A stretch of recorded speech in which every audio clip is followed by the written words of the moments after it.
Hello and welcome to Living Your Yoga. I'm your host, Dr. Melissa West, yoga educator, Phoenix Rising yoga therapist, Thai massage therapist, and host of the free weekly yoga video podcast, Namaste Yoga. I'm so happy you could join us today. I will be interviewing Annie Burnside about her book, Soul to Soul Parenting. So Annie is a modern bridge between the mainstream and the mystical. She's a soul nurturer, author, public speaker, and teacher specializing in conscious relationships and spiritual development. As a soul nurturer, she helps others awaken to their own personal truths by providing spiritual support and encouragement while offering tools to balance their inner world with their exterior world.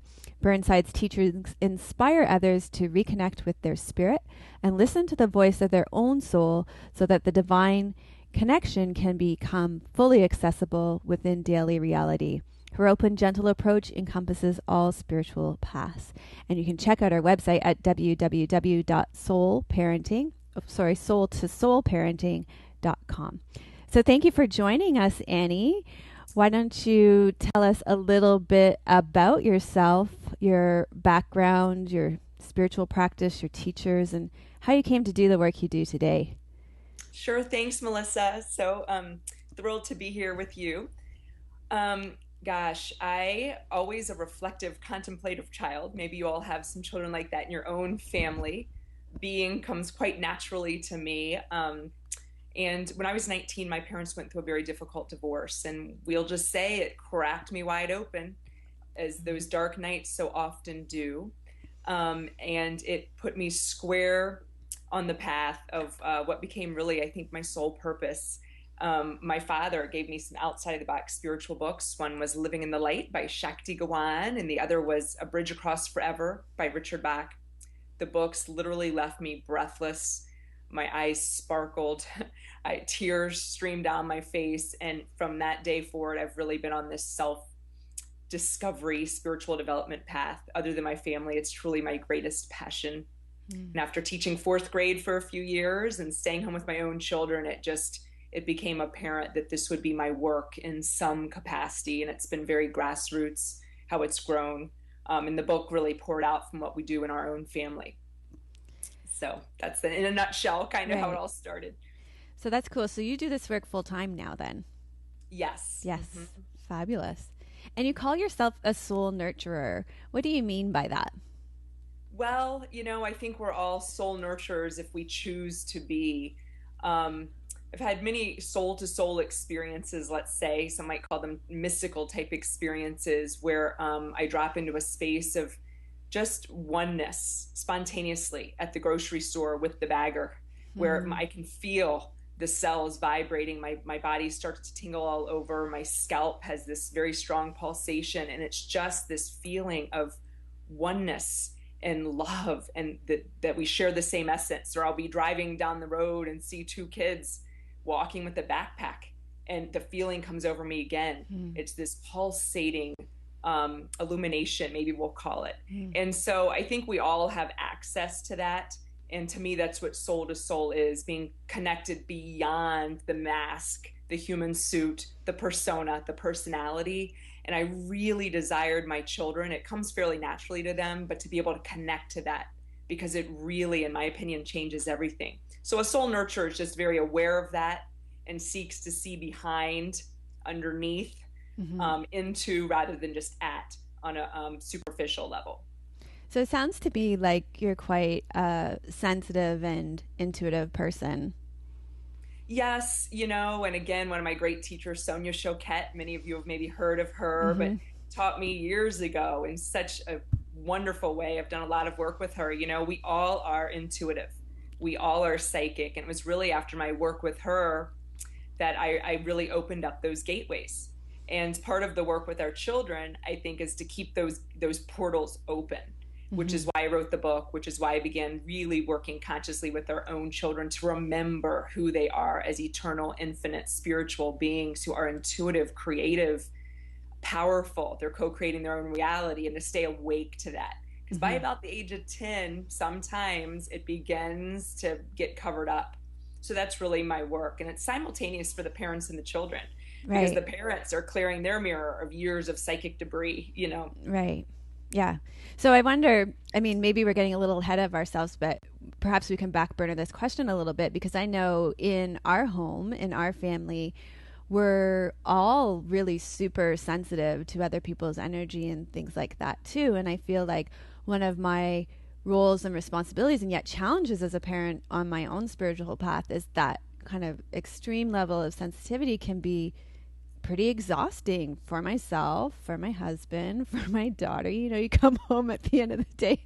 Like, actually, my husband Tim was just, replaying the events of yesterday. We were out shopping yesterday, and he was saying how when he got in the door, he was like just crawling on his knees. You know. Mm-hmm. So I know we're getting a little bit ahead of ourselves, but you want to go there right now? Oh yeah, I'll go wherever you want. I flow with you. I've had the same thing all my life. My children have it. I mean, after some extended family, you know, my husband has to lay on the couch. It's that exhausting. Yeah. So, but you know, a big part of the work for me has been where, and I found it deep within my own interior, pierce that dimension where self-love merges with oneness. And I was taught to always be for other people, do things for other people, always others first, never factor yourself in. And that's been a big teaching now that I'm 41. And a big part of it that you can still nurture another soul and offer light, but factor yourself in at every turn.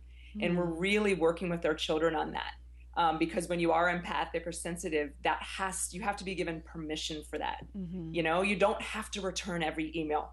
You can give a high quality no. You know, right. And I use the example, I might be asked to do something in the PTA, and my email would be at this point, because I'm writing a second book, mm-hmm. I so honor what you're doing, and I appreciate the energy that you're putting in this school. Mm-hmm. At this time, I'm not available, but keep me posted on what's going on in the school, and I cannot thank you enough. You know, that type of thing, and we share that response with our children, so they know how to do it. They know how to trust their vibes, get quiet, feel, and answer. Mm. That's really what the work is. And I'm doing it right along with them. I'll share at dinner. Ooh, I had to trust my vibes today. Oh my, I was feeling a bit angry about this. I had to journal it out. I had to get to what that reflected in me versus that person is a jerk. No. I use the external world for cues, and I model that for the kids. Yeah, that's super powerful. And I think that's one of the things that I really appreciate about your approach is that you advocate honesty and openness with your children. And I think you just spoke to it there with that example. You want to tell us a little bit more about that? Yes, I just have found, I mean, you know, the weirder we all get, but the more comfortable I've become in my own skin. And that includes the joy, the giddiness, the silliness, the dance moves, whatever it is, more humming and all. I've been more open with that with my children, and much more open and transparent about how I am growing. You know, I use my body a lot to grow, and they know I go to medical intuitives, I go to traditional doctors, I go to channels. I was in a channeling class for 2 years in Chicago, and that's not hidden from my kids. I'll say, wow, I've just had a herniated disc. They saw me work on that for 9 months in all different angles. I was at the channel today. This is what's uncovered. This tendency on this left side, on my mother's family, to betray ourselves for the sake of others and not speak truth. Kids, I've worked hard on this. I still have some things to uncover there. So I think that's where we're going with our children. And to me, that's a conscious, mindful family. They're ready. They're aware. You should, they look at you like, oh my goodness, but that's their groundwork for them now too. Right. If you break a leg, you don't just go get it set. Of course, do that. But also, why aren't you stable on your own 2 legs? Right. What needs to shift? And that's what I want. So it's when they're 40, that's natural to them. When they're 25, that's natural. Yeah, so they already have the skills. The language, the skills, the capacity to understand. We are multifaceted, multidimensional, multiple perspectives, share the same space.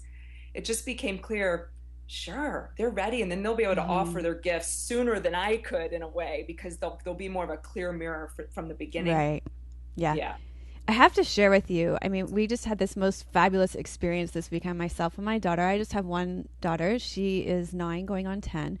And she said to me, I have a friend that comes into town from time to time, and she does readings on me, and I've seen her for a number of years. And so she said to me, well, next time Cindy comes, I want to see her. And she says to me, because really, Mom, there's much more to be determined in my life than yours, right?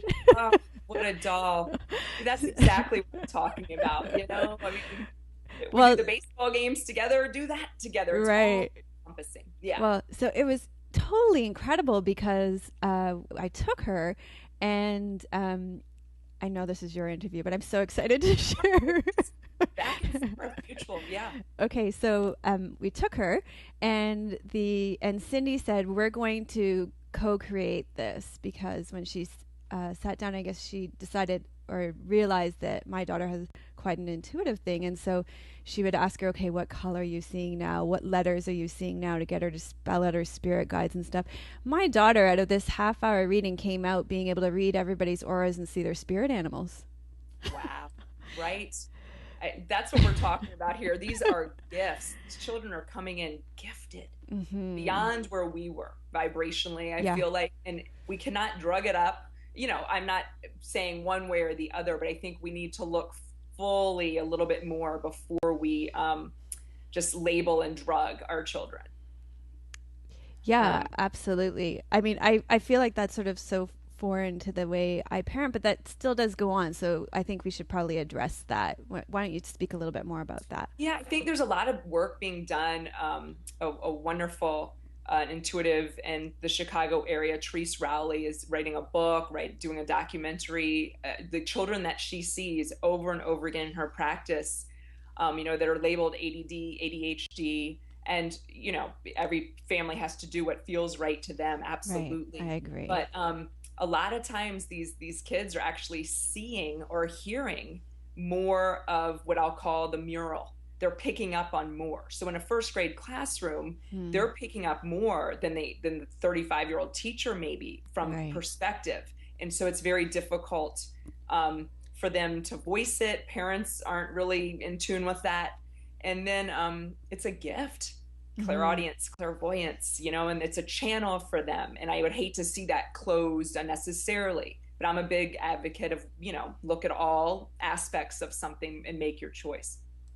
Well, I think you brought up a word that to me is extremely important in parenting, which is advocate. I feel like we have to be advocates for our children. As they come into their own power, it's our responsibility as their mothers to be their advocates. What are your thoughts on that? Definitely. And to really begin to separate, that's why I think it's so important that parents do the work, because we project a lot onto our children unknowingly. And it might be well-meaning, but it's actually can be detrimental to them, quite detrimental. So I think this is simultaneous work. Everyone asks me, what's the first step in soul-to-soul parenting? And I would say 80 to 90% is the parent saying, it's time. I want to go down that path of self-discovery. And to me, that means two things. One is you begin looking at what you might call the shadow, things that you've denied, hidden, things that hold you back. And at first it's a little scary, but I tell you what, you begin to uncover it, and it is like, whew, I uncovered another one. Yes, you just deeper into that excavation. It's a beautiful process, ongoing, no finish line. I'm in it, like you and everyone else. Me too, and then what that allows is in the second part, which to me is the parent can move more into what I call like a kid in a candy shop. They can do what you've begun to do, what I've begun to do, live their truth, be comfortable in their own skin, come out with their true selves, and then the children witness all of that. It gives them permission to be free themselves. So that to me would really be the first step. And if you can do that, you become a tremendous advocate for your children, because the energy in the family raises. It becomes more transparent and authentic. Then you naturally, of course, advocate in the more traditional type ways probably that people are thinking about, where you speak truth to your children, for your children. That becomes just more natural because it feels organically right to do so. Right. I think you raised something that's really important to me and has been important to my own spiritual path and work, and that is this idea of shadow work. And I know in your book you have a list of recommended readings at the end of it, and I was really happy to see Debbie Ford's work on the shadow on it. And I'm curious, what comes up for me now when you bring that up is, how soon is too soon to start introducing that idea of shadow work to your children? Well, I've done it a lot through my own work. Again, it's so funny. I use an intuitive gratitude journal. I have for years. That's where I work out a lot of, or I begin the process of working through what comes up for me from the external cues of what I'm plugged into in the world and what needs to be looked at. And in my kids all along, I mean, I'll be journaling and they know, oh my gosh, I uncovered another one. I tend to be too diplomatic or a people pleaser, and then we'll discuss it. And we talk about different life theme threads within them too. If they have an issue over and over again with a friend, the same friend, a different friend, then we'll talk about it in the sense that this is a life theme. Let's look at this. Sometimes you tend to want to people please more than speak your truth with your friend. And how can we go about looking at this differently? How can I help you feel comfortable to speak your truth? We do a lot of role play. Perhaps this is what you could call your friend and share. I'm feeling this way. I notice that often when we get together, things tend to turn dramatically, or something like that. But so they see me doing it, and then I try and help them do it so that they won't have something when they're 40 that's been hidden, not looked at, and shows up as disease in their body. Right. And we talk about that. We need to go through emotions now. We use an anger process, which my channeling teacher, Cheryl Node, taught me. That's in my book. Forgiveness exercises. So they really know, let's work on these things now. Yeah. Get them out of the vibration. Yeah, that makes sense. So I'm wondering if I can share with you a particular challenge that my daughter's having right now. Maybe we could work with, and that I am having as a parent as well. Not sure quite how to work with it. And we can work with it together, and then you can kind of model soul to soul parenting through it. Sure. Yes. Okay. So one of the things that happens a lot for my daughter, and it happened for me at that age too, is this conflict amongst girlfriends or even other girls in the class. I think it's just pretty common. But in particular, right now, there's one girl in her class who is really, really distracting, and she's really flamboyant. She does a lot to get attention in the classroom.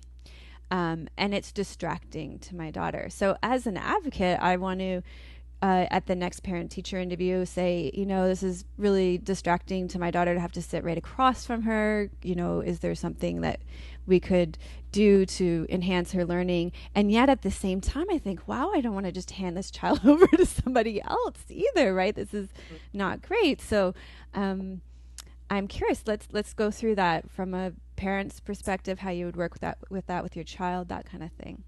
Yes. Well, I'll start with soul to soul parenting. It really is, of course, ongoing. So, for example, we started family discussions 6 years ago. My kids are now 14, 13, two girls sharing a room. Wonderful times, as you can imagine. This is not about perfection, but accountability and natural consequences. And a 10-year-old. So I'm right with you on this. But years ago, we began slowly talking about self-love, soul to soul, through books, through movies, a 5-minute discussion. We use a lot of music. Lita Wise, Sweet Serendipity, his song, that's a discussion right there.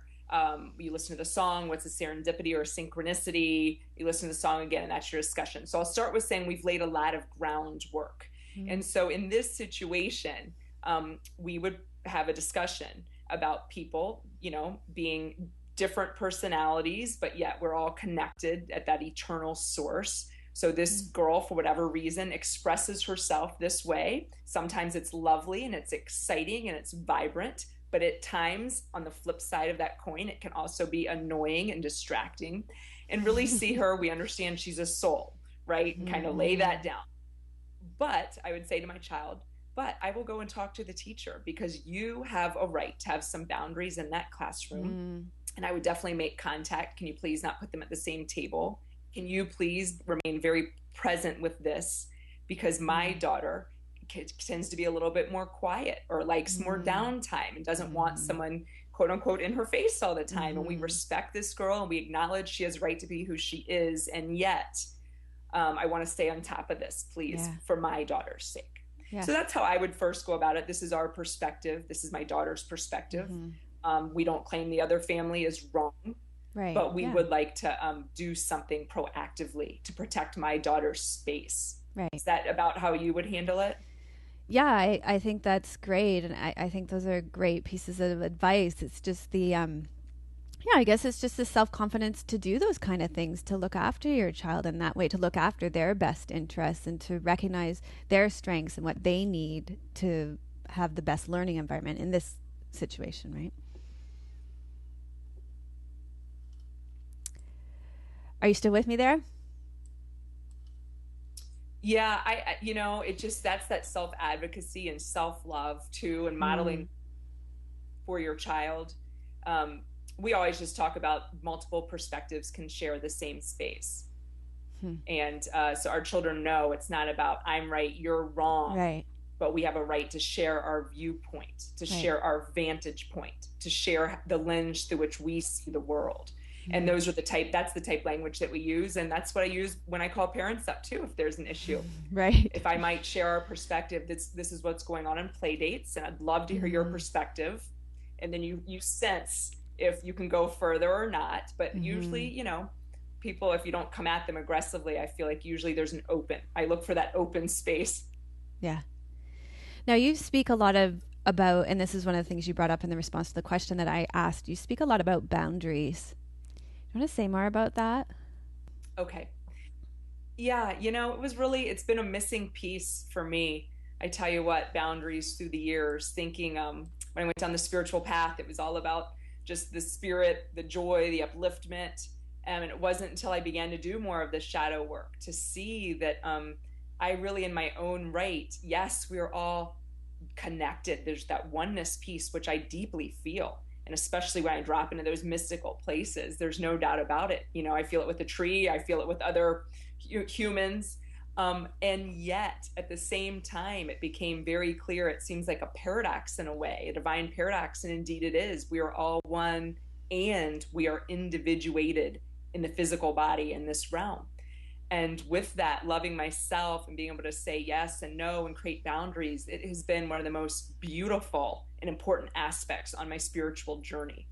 And it's something that I think a lot of people come to, that again, the self-love where it merges with oneness. And for me, that's a place deep within my own interior. And once felt, it's yes, I feel soul to soul, but it becomes even stronger when I'm authentically offering my highest potential, my truth.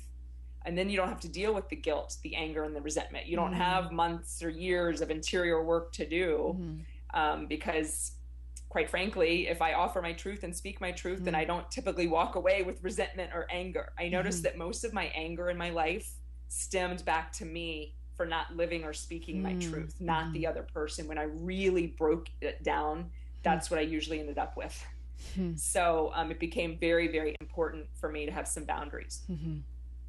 And when you brought that up in the book, one of the things that it spoke to me about was this idea, and I'm not sure if you discuss this in the book, but this idea that we do in my own parenting. I know we have to have boundaries as parents too. Like, I feel like sometimes I have to say, we can be in this relationship with our children and be fostering their growth. And then there's a time where it's also okay to say, yes, it's bedtime.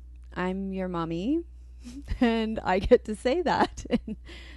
It's time for you to go to bed now, So this boundary of being a parent too. That definitely resonates for you too. Yes, this is not at all about free-for-all parenting, right. Open parenting in what you're speaking to there. It's about being present and conscious, and we speak of it like this. I know you're an eternal soul, and I am too, and we're on our own soul journeys. In this lifetime, we are together as parent and child. And I am in a role as parent. You're in a role as my child, and I will do my very, very best to parent you the best that I can. But it definitely, my husband and I are definitely the parents in the house. But there's just this larger perspective beyond just this, we're together in a body for 84 years and that's it. And I'm only your parent. for this Right. limited amount of time. It's a more of an unlimitedness that you stay connected to, that surrounds your parenting, that surrounds your choices. That's really what it is. It's a enlarged perspective that's always present while you are the mother in the body, speaking with your children to go to bed, do your homework, that type of thing, if that makes sense to people. You know, it makes me remember when my daughter was much younger, so we were much newer in our relationships and our roles, as I was the mother and she was the daughter. She's a very exuberant child and very I can't think of a nice way to say bossy right now. But I would often say to her, you know what, honey, this time yes, this time I'm the mommy, right? So that was always interesting for us. Mm-hmm. Yeah. Yes. So one of the things that you advocate in the book is... Well, a lot of people have had experiences where the child at age 3 says, out of the blue, do you remember when I was the parent? You know, so...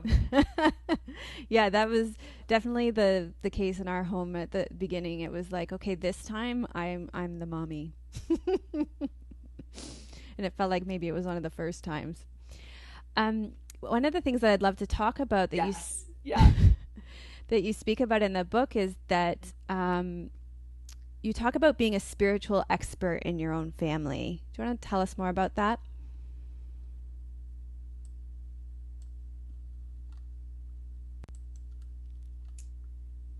Yes. I just think that it's time, no matter what religion you're a part of or not, that, you know, it just struck me when my kids were 4, 7, and 8, like, who really is going to model daily self-love, boundaries, forgiveness, gratitude as a high vibration energy that shapes future reality versus just saying thank you to be polite. Who's that really going to be? And it was me. It was my husband. And this really fits any type of family, whether you're a single family or partnership or whatever it is. But I became very conscious of the fact that my children were going to be under my roof maybe for 18 years. And there were some really important universal life themes that I really desired to have a chance to help them to remember. It's not so much teaching as remembering, pulling it back up into their conscious reality of who they are as multidimensional beings.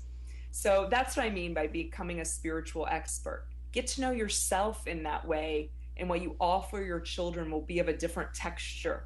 It will be slightly of a different perspective. And I think it's very, very important. Just as, you know, we're a modern family. We offer our kids travel sports and this and that for sure. But we both agree that, you know, by the time our kids are 25, that this will be the best of what we offered our children. Right. This acknowledgement of an inner compass and how to utilize that. And the thing that I really like about your work, too, is that it's very practical, very grounded. Spirituality should be a day-to-day experience. And you offer a lot of methods for integrating the spirituality into your day-to-day life. Do you want to share one or two of them with us?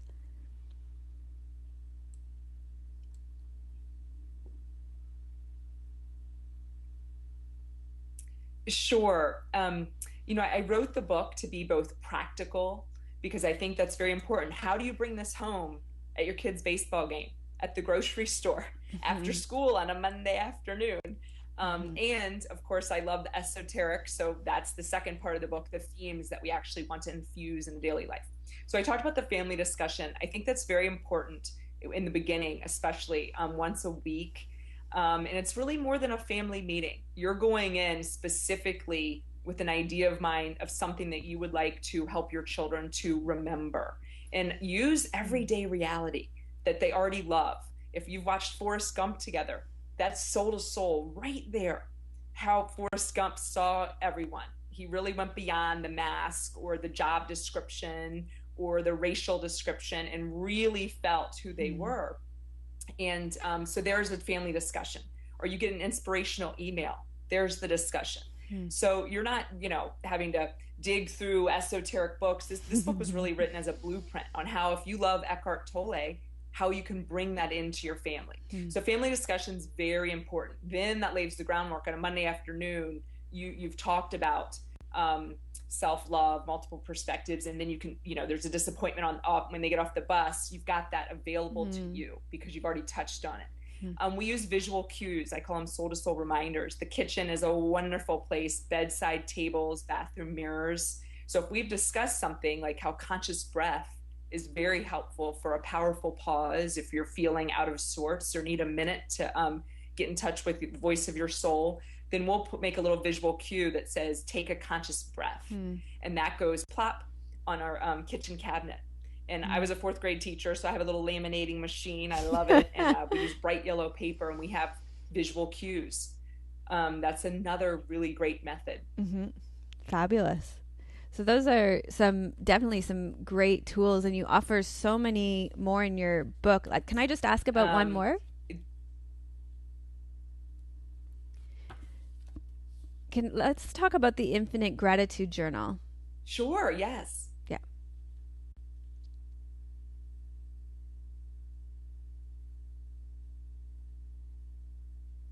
Did you mention it? I'm sorry, I'm still having a little bit of a hard time. What was the other one that you wanted me to talk about? The Infinite Gratitude Journal.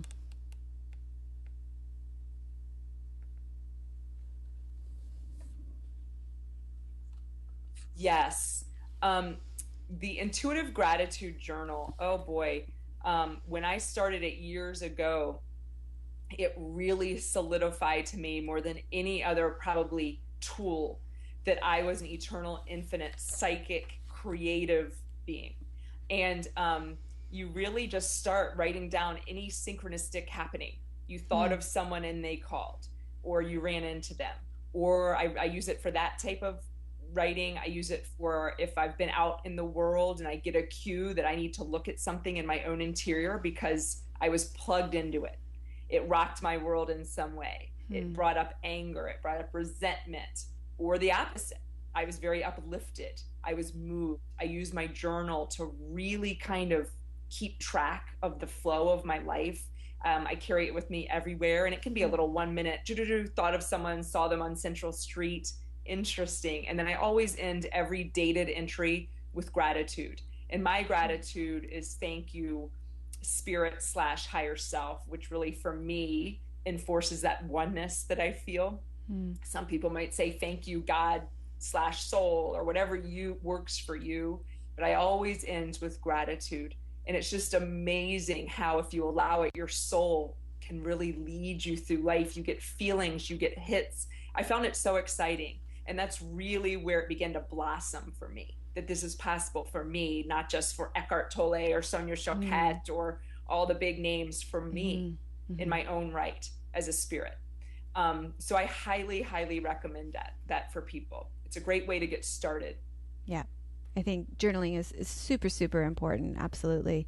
Well, you've shared so much with us today, Annie. It's been so super helpful. I want people to be able to know where to get your book. So can you tell people a little bit more about where they can get your book?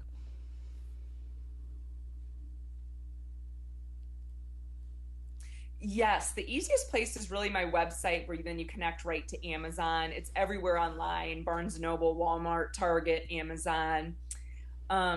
And also the website at soul2soulparenting.com or annieburnside.com get you the same place. But I offer family discussion topics that would be the topic, an activity, a children's book, a chapter book, an adult book, music, and movie. And I think for those of you, if anything resonated today, but you're not quite sure how to get started, I hope that would be helpful to you. It's not about, you don't have to reinvent the wheel. It might give you, I've got about 20 different discussions there that you could use to get started. Because really everything to gain and nothing to lose going down this path for yourself and for your children. There's no way to not do it correctly. I just offer guidance and a blueprint from how we've done it, but this is about becoming the spiritual expert of your own family. So do it how it feels good to you. Yeah, fabulous. Well, thank you so much for being with us today, Annie. It's been fabulous having you with us. And I want to thank you so much for watching today. I encourage you to go to my website, www.melissawest.com. And when you're there, sign up for my newsletter. You'll receive a free morning and evening yoga sequence. And also be sure to join our Facebook community at www.facebook.com/livingyouryoga to find out more about living your yoga and when we have new interviews out and that kind of thing. Also, check out www.namasteyoga.tv for my free weekly yoga video podcast. Currently, we're doing a series of classes on the incarnations of Vishnu, the god of preservation. And if you enjoyed today's class, and parenting is a interesting topic to you, we have 2 kids yoga classes on Namaste Yoga. You can look those up in episode 8 and 31. So I'm your host, Dr. Melissa West. Thank you so much for watching Living Your Yoga, and thank you so much to Annie Burnside for joining us. May the rising sun bless your heart with joy, and may the setting sun bless your mind with peace. Namaste. Thank you.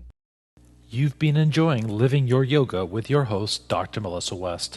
For more information and or to contact Melissa, visit www.livingyouryoga.ca.